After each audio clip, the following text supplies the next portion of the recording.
আসসালামু আলাইকুম। ছোট্ট একটা মিনি ব্লগে আপনাদের সবাইকে স্বাগতম।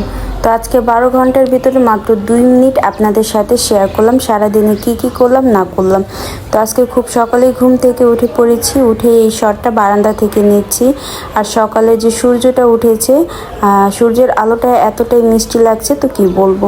তো সকালে নাস্তা খাওয়া দাওয়া করে এখন আমি বেরিয়ে পড়বো হসপিটালের উদ্দেশ্যে, কারণ আজকে আমার চেক আপ আছে। তো আজকে আমি একলা আর যাবো না, আমার সাথে যাবে আমার বাচ্চা, আমার শাশুড়ি আম্মু।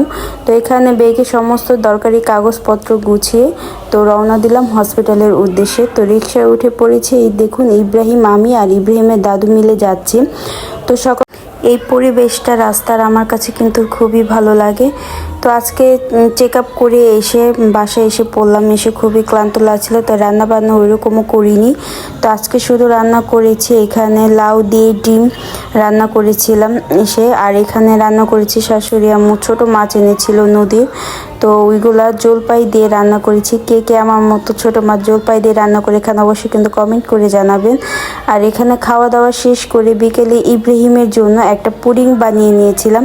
আমার পুডিংটা কেমন হয়েছে অবশ্যই কিন্তু কমেন্ট করে জানাবেন আপনারা। বাচ্চা যেহেতু দুধ ডিম কিছুটা খেতে পারে না ওরকম, তো এইভাবে বানিয়ে খাওয়াই একটু পুষ্টির জন্য।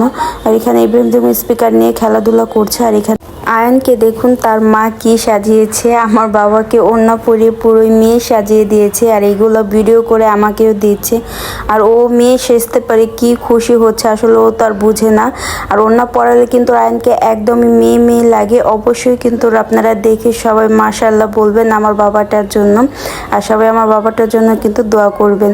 আর এখানে ইব্রাহিমের বাবার কাছে রাত্রে আইসক্রিম খেতে চেয়েছিলাম, তো ইব্রাহিমের বাবা আইসক্রিম নিয়ে এসেছে, তো রাতেই খাচ্ছি। তো আজকের ভিডিওটা কেমন লাগবে অবশ্যই কমেন্ট করে যাবেন, ভালো লাগে সাবস্ক্রাইব করে পাশে থাকবেন। আল্লাহ হাফেজ।